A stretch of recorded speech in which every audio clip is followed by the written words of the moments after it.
Kisah nyata ini diangkat dan difilmkan sesuai dengan cerita aslinya. Dan pada bagian-bagian tertentu telah diubah untuk tujuan dramatisasi dari kejadian sebenarnya.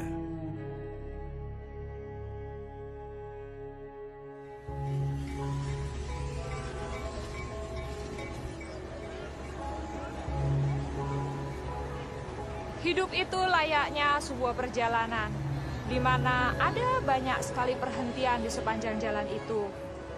Terkadang berliku, kadang terhalang rintangan. Tapi ada kalanya indah dan terjadi hal-hal yang tidak terduga. Inilah sebuah perjalanan, jalan hidup saya. Nama saya Dini Widyaningtyas. Saya bukanlah seorang aktris, tetapi sayalah Dini yang sebenarnya. Dalam cerita ini, perjalanan dimulai.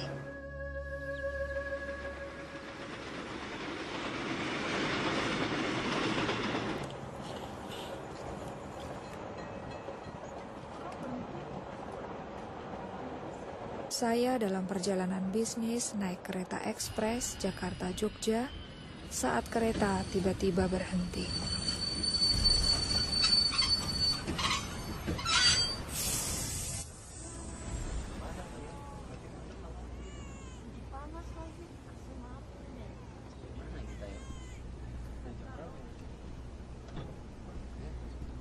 Permisi Pak, kenapa kereta api berhenti?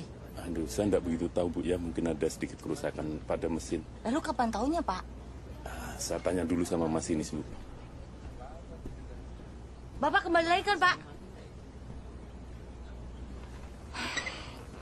Kalian lihat kan, kita sepanjang hari bisa berhenti di sini. Saya juga jamin nih AC-nya pasti mati.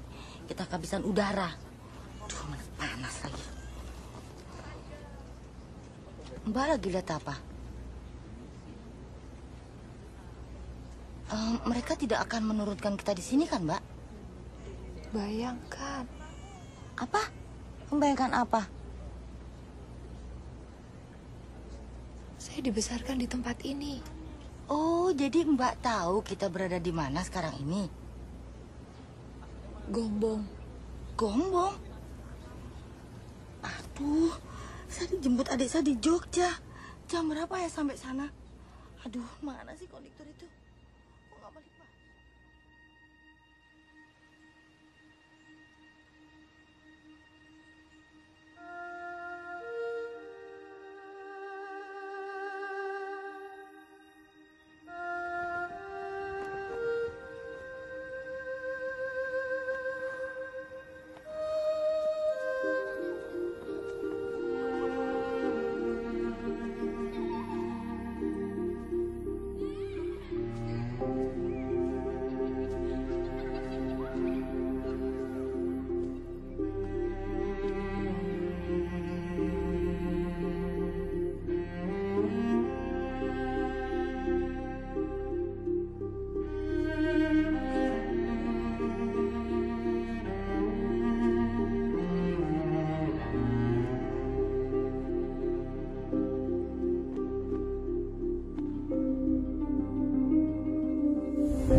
Keluarga Tejo Kurniawan.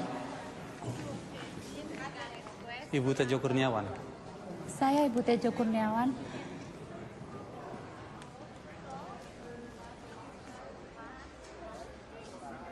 Pak Tejo mengalami serangan jantung. serangan jantung. Bagaimana mungkin, Dok? Memang dalam laporan UGD yang disampaikan kepada kami tidak dapat memahami apa yang terjadi. Beberapa saat yang lalu, Bapak terlihat sehat-sehat saja. Kemudian sakit karena diare dan muntah-muntah. Beberapa jam setelah dibawa ke rumah sakit, Bapak alami serangan jantung, lalu meninggal. Bapak meninggal begitu saja. bahwa Saya merasa disambar petir. apa yang kami bisa sudah kami lakukan untuk menolong Pak Tejo. Namun Pak Tejo sudah tiada. Tak mungkin. Tak mungkin Mas Tejo meninggal. Tidak mungkin. Apa yang terjadi dengan saya? Kami turut berduka cita, Bu. Mohon maaf.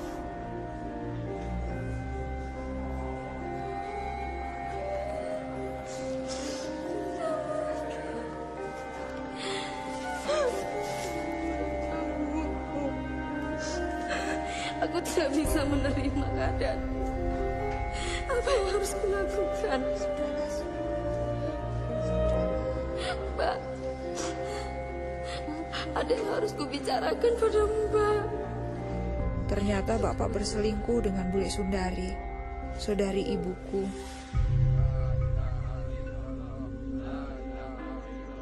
Dia sedang hamil 8 bulan saat Bapak meninggal.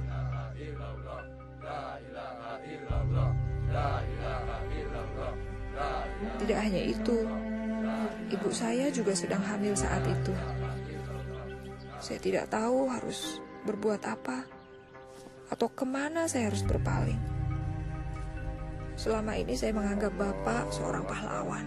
Allahu Akbar, Allahu Akbar, Allahu Akbar, Allahu Akbar.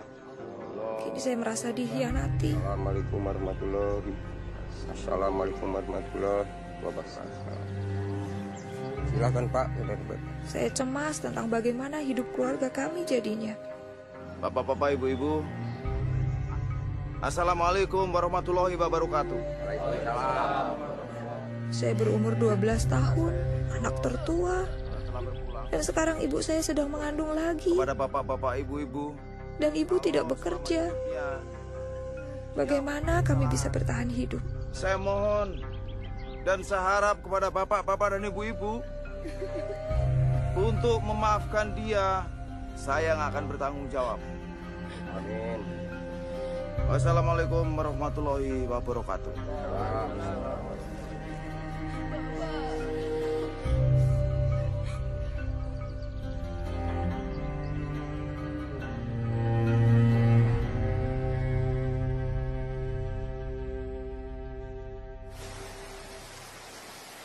Saya pikir Bule Sundarilah yang paling menderita. Meskipun saat itu saya tidak berpikir begitu. Karena perselingkuhannya dengan bapak saya, kehamilannya adalah aib. Karena itu dia pergi meninggalkan Gombong dan tidak tahu pergi kemana. Meski begitu, aku sudah menasihati Wulandari. Terus gimana Mbak Yu? Sebenarnya aku katakan bahwa aborsi akan menjadi salah satu jalan untuk mengatasi semua permasalahannya. Kita kan harus berpikir secara realistis toh. Udah dengar belum Mbak Yu? Apa? Mas Tejo itu loh punya garwo simpenan. Istri simpenan? Iya. Yang di Kota Kembang, penjahit itu loh. Dari mana sampean tahu? Atin Sanjaya, sepupunya yang kemarin datang ke sini. Sepupu yang mana, Mbak Yang Yu? itu loh yang sempat nikah sama sopir taksi. Oh. Sebentar. Ya, aku dengar ya bisnis peternakan ayam tarung Masku itu laku dijual dengan harga bagus. Iya kan? Tentu saja istrinya punya uang banyak tuh. Belum lagi soal studio fotonya itu. Itu. Kok enggak pernah tahu? Tejo Masmu itu taunya juga juru foto ulung toh. Mbak, Masku itu Tejo itu banyak kaliannya, banyak deh. Banyak. Terutama soal wanita kan? Oh, siapa yang nggak kenal kalah sama Tejo Kurniawan. Wah, di setiap tempat dia bisa menaklukkan wanita itu. Ya, kita lihat saja nanti bagaimana nasib keluarga itu. Tapi yang saya paling sedihkan adalah Sundari. Bagaimana dengan nasib Sundari, ya kan? Aku tahu itu. Paling juga nanti dia datang ke rumahmu, mengetuk pintu dan minta pertolonganmu. Habis kepada siapa lagi dia mau minta pertolongan? Masa sama aku kan ya nggak mungkin. Iya. Saya pikir juga begitu. Dia pasti akan datang ke rumahku. Tapi kalau dia ketemu dengan istriku, aku tidak bisa berbuat apa-apa.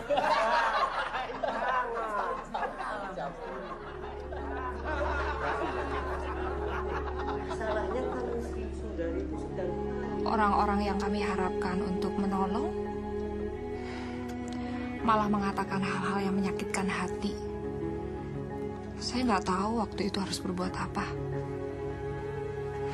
Saya pikir hanya Tuhan yang bisa menolong kami. Kamu kan masih kecil, Mbak, waktu itu.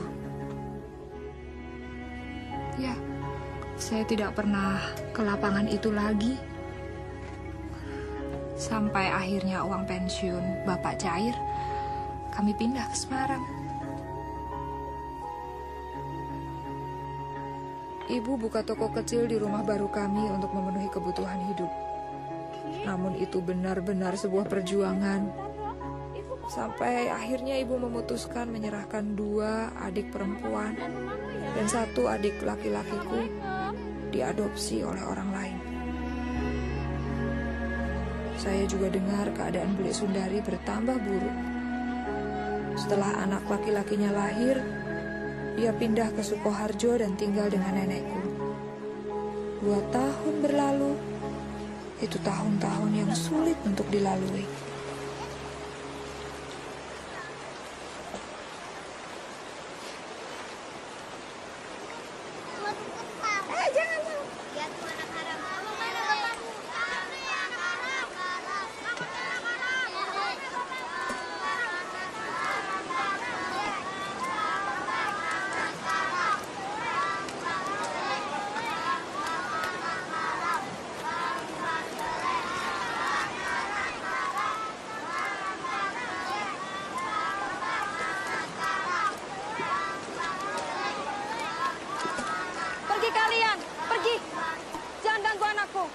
Pergi kalian.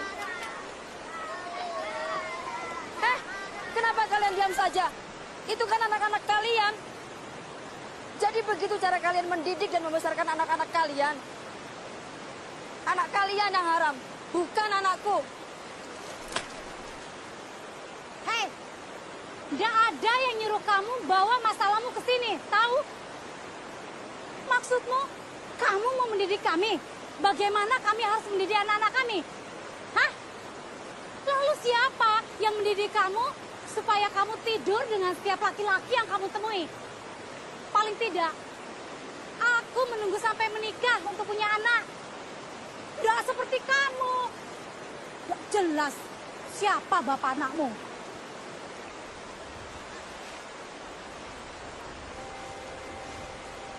Siapa bapak anakmu?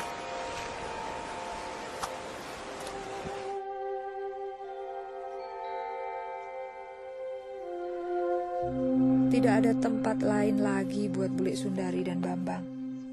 Mereka meninggalkan Sukoharjo dan datang ke Semarang.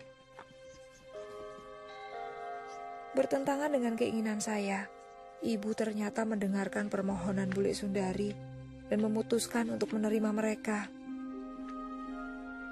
Bagi saya waktu itu, masalah sudah cukup banyak.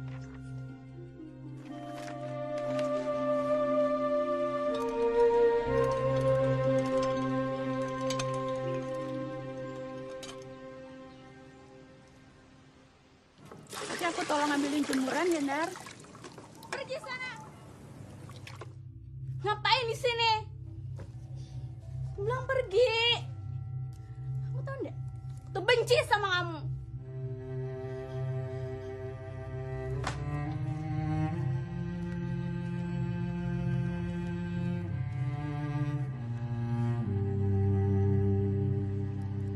Silakan, Nar.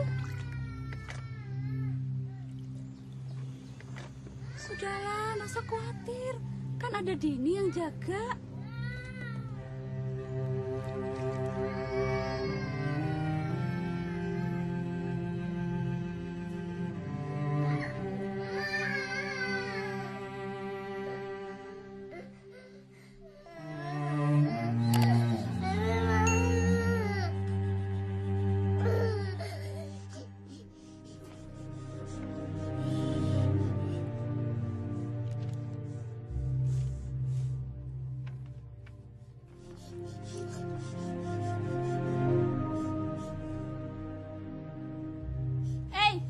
Buku diari siapa itu? Ih, apa hak bule baca buku diari orang? Bos ini nggak? Bos ini.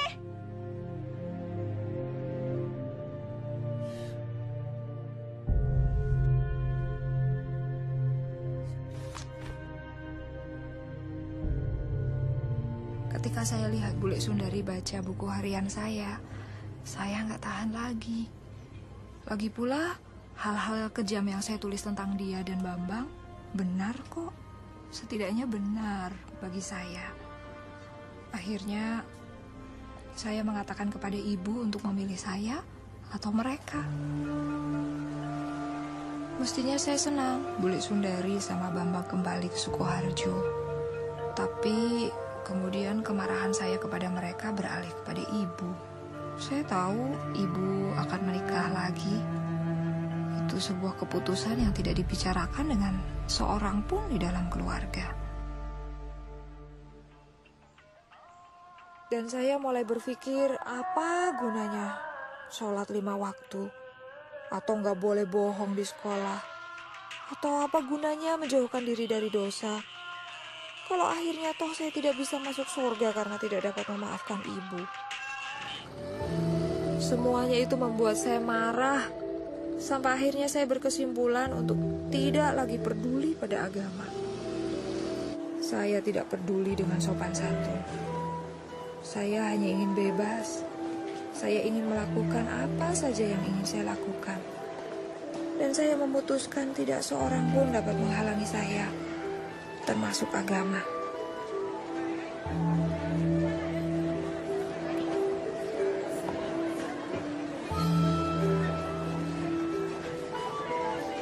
Saya mulai melanggar setiap peraturan yang ada. Waktu itu saya kelas 1 SMA. Saya melakukan apa saja yang saya mau. Tapi kemudian saya melihat hal-hal yang mengejutkan. Saya melihat seorang teman saya merangkak begitu rupa di atas lantai. Dia alami pendarahan karena keguguran. Atau teman saya lainnya yang dipenjara karena ia tertangkap basah mencuri. Dan saya mulai bertanya pada diri saya sendiri, apa kehidupan seperti ini yang saya inginkan? Hidup yang diatur oleh agama tidak membuat saya bahagia. Tapi hidup bebas tanpa aturan agama juga bukan hidup yang saya inginkan.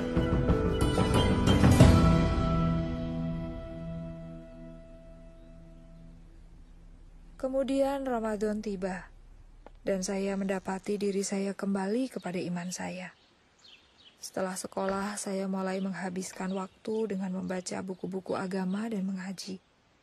Saya mulai membaca Al-Quran dengan tulus dan merasakan keinginan yang besar untuk lebih dekat dengan Allah.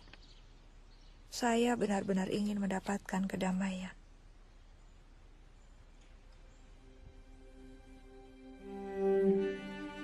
Saya mulai mempersiapkan diri untuk sholat tahajud.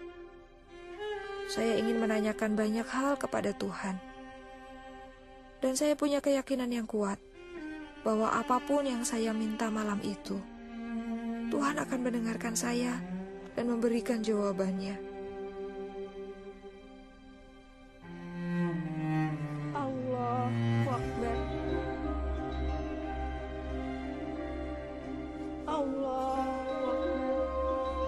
Lalu saya tahajud menurut ayat-ayat tertentu yang saya sudah hafalkan. Rahmatullah. Assalamualaikum warahmatullah. Saya benar-benar hancur hati dan menangis kepada Tuhan. Ya Allah, Dari hati saya yang paling dalam, saya ingin menyenangkan Kau lebih dari apapun. Tunjukkanlah saya jalan, maka saya akan mengikuti Engkau manapun Kau pimpin. Tapi jika Engkau tidak menunjukkan jalan mana yang harus saya tempuh malam ini juga, jangan salahkan saya. Jangan salahkan saya, karena saya memilih jalan saya sendiri. Namun, jika Engkau menunjukkan siapa dirimu dan apa yang Kau inginkan dari diri saya, maka saya akan mengikutimu kemanapun Kau membawa saya.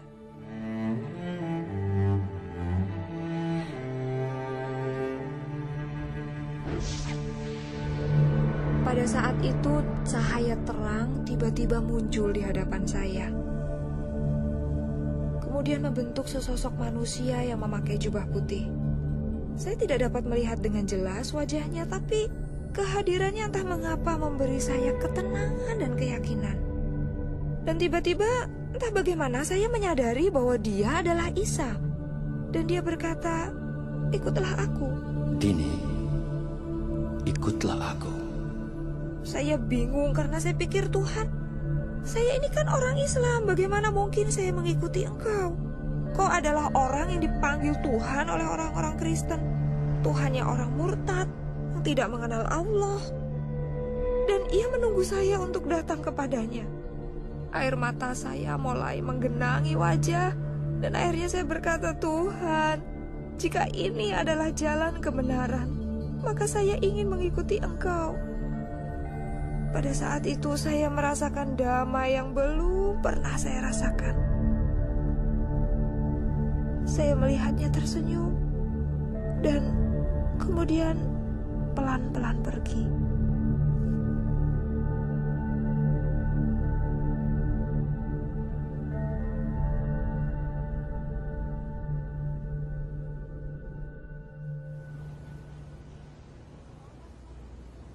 Saya harap saya nggak menyinggung perasaan Mbak.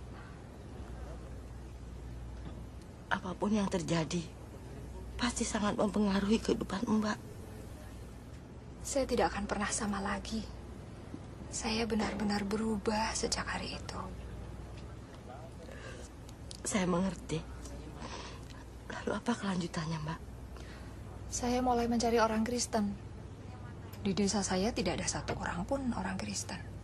Tapi di desa seberang ada. Saya mulai ke sana. Mula-mula mereka takut karena saya meminta satu Alkitab pada mereka. Tapi kemudian mereka memberikannya dan saya mulai membacanya. Semuanya itu saya masih berusaha untuk sembunyikan dari ibu. Tapi gak lama kemudian ibu tahu. Seorang ibu pasti tahu apa yang terjadi, Mbak. Lalu apa kelanjutannya? Ya, ibu minta saya berubah. Dia menangis. Dia merasa gagal sebagai seorang ibu. Dia pikir saya masih marah dengan pernikahannya. Dan dia pikir saya masih balas dendam. Dan anggota keluarga yang lain?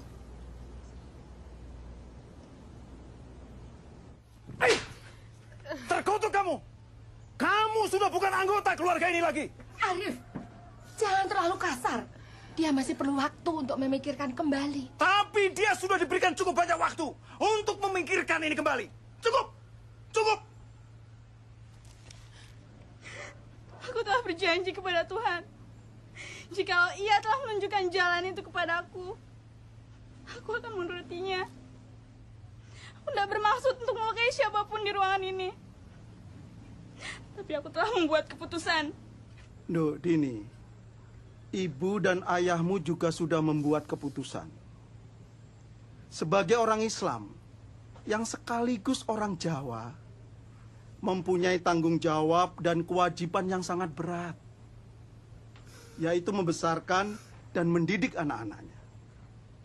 Kewajiban anak-anak adalah menghormati, tunduk, dan taat kepada orang tuanya. jika kamu masih tetap saja senantiasa memilih jalan hidupmu sendiri dalam soal agama, maka kamu juga harus bertanggung jawab untuk hidupmu sendiri. Kamu tahu apa artinya itu? Kamu harus mencari uang sendiri untuk segala sesuatu. Makan, sekolah, tempat tinggal, semuanya. Semuanya. Duk, Dini, maksud pamanmu itu berarti kamu sudah tidak lagi mempunyai hak untuk meminta segala sesuatu pada orang tuamu. Mengerti? Nah, sekarang ambil barang-barangmu dan pergi.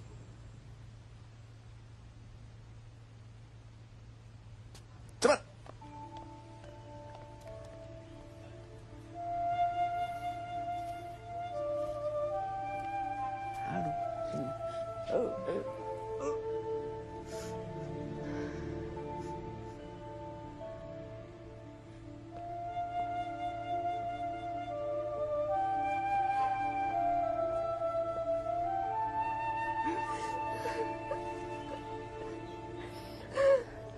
Saya tidak tahu dari mana kekuatan itu datang. Tapi saya pergi dari rumah dan pindah ke kota lain, yaitu Solo. Saya berumur 16 tahun saat itu.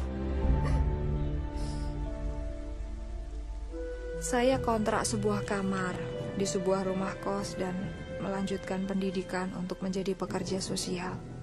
Saya sudah menyelesaikan tahun pertama di kota Semarang. Orang di bagian administrasi sekolah di Solo menerima saya sebagai siswa pindahan tanpa banyak pertanyaan. Usai sekolah, saya bekerja setengah hari dan berhasil bertahan hidup. Saya berpikir, jika sesuatu berjalan tidak sesuai dengan rencana, saya bisa datang ke rumah nenek dan minta bantuan. Saya tinggal di Solo selama 3 tahun. Saya cukup sering datang ke rumah hanya untuk berkunjung saja. Kemudian setelah saya lulus dari sekolah, saya dapat pekerjaan di Semarang. Kemudian saya kembali. Pertama-tama sih memang sulit, tapi akhirnya segala sesuatunya jadi normal. Lega rasanya. Akhirnya berakhir juga ya, Mbak. Mereka pasti berjuang untuk bisa memaafkan. Sebenarnya orang yang paling berjuang untuk memaafkan itu saya, Mbak. Bukankah orang-orang Kristen harus bisa saling memaafkan? Iya, benar. Hanya kadang-kadang jaraknya sangat jauh. Yaitu dari sini sampai ke sini.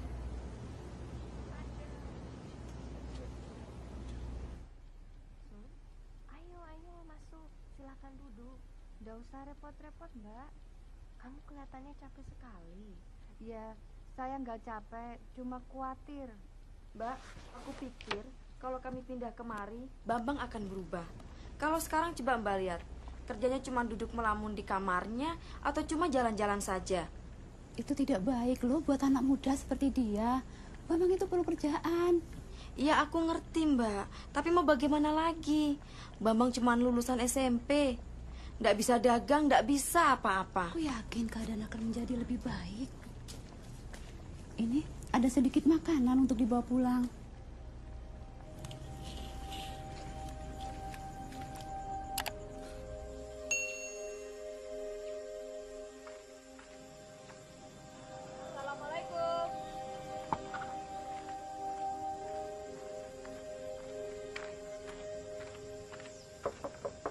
Assalamualaikum. Waalaikumsalam. Hai, aku Dini. Mbak Dini? Iya, aku Dini. Ibumu ada di rumah? Ada.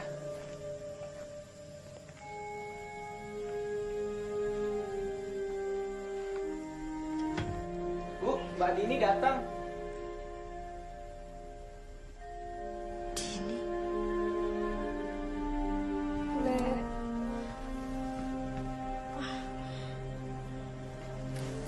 Silakan duduk. Din, mau minum apa, Din? Gak usah repot-repot, Bule. Beberapa hari lalu, saya dengar pembicaraan Bule sama Ibu. Saya nggak tahan. Maafkan saya. Perlakuan saya selama ini begitu buruk pada kalian. Maafkan saya. Sudahlah, Din. Saya begitu malu.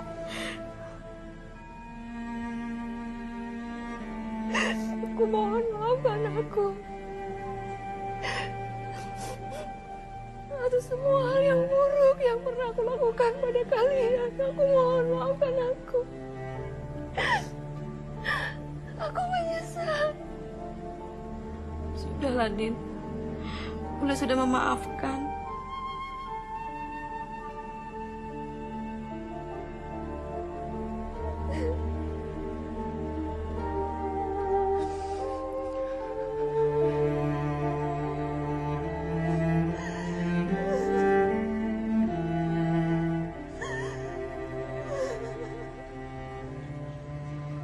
Saya mengajak Bambang ke Jakarta. Ketika kami mulai mapan, saya memberinya uang untuk berjualan sepatu di pasar.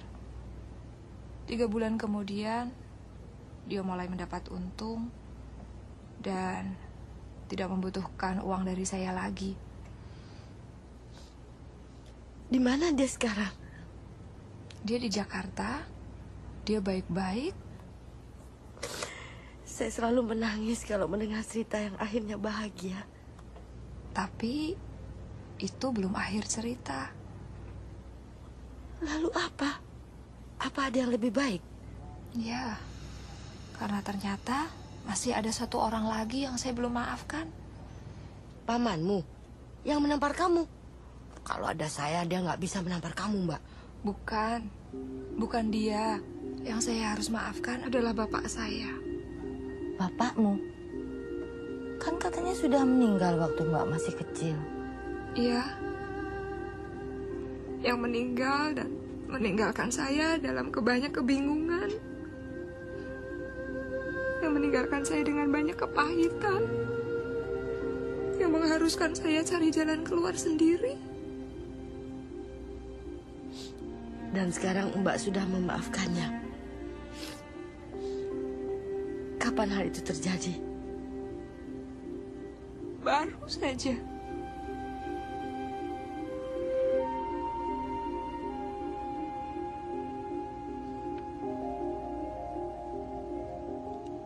Mbak lihat kuburan di seberang jalan sana? Iya, saya melihatnya. Bapak saya dikuburkan di sana. Sampai kereta berhenti tadi, sikap saya yang tidak mau memaafkan Bapak ikut terkubur juga di situ. Tapi Tuhan itu Maha Pengasih.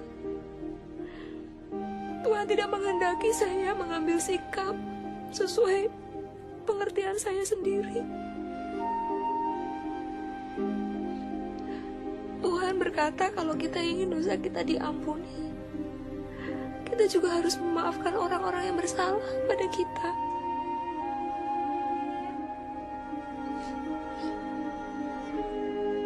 Saat saya bercerita ini, saya ingat betapa sebenarnya saya sangat mencintai bapak saya. Dan bapak juga mencintai saya. Kami punya masa-masa yang indah, masa-masa yang manis untuk diingat. Sepertinya kereta ini berhenti hanya untuk kamu, Mbak. Saya juga berpikir begitu.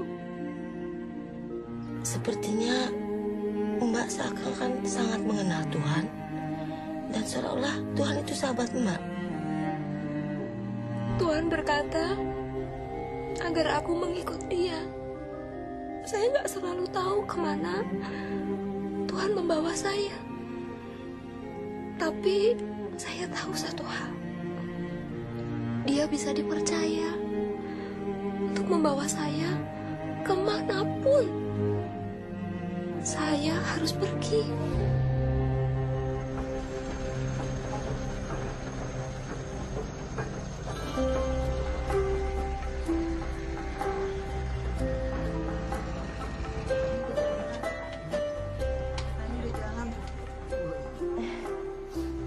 Akhirnya jalan juga, Mbak. Kita berangkat. Iya, kita berangkat. AC-nya juga nggak dimatiin. Nggak dimatiin. Saya pikir ceritanya berakhir di sini sekarang. Atau marah baru mulai. Apa yang ini akan berakhir lebih bahagia? Mbak lah yang harus kasih tahu akhirnya itu pada saya.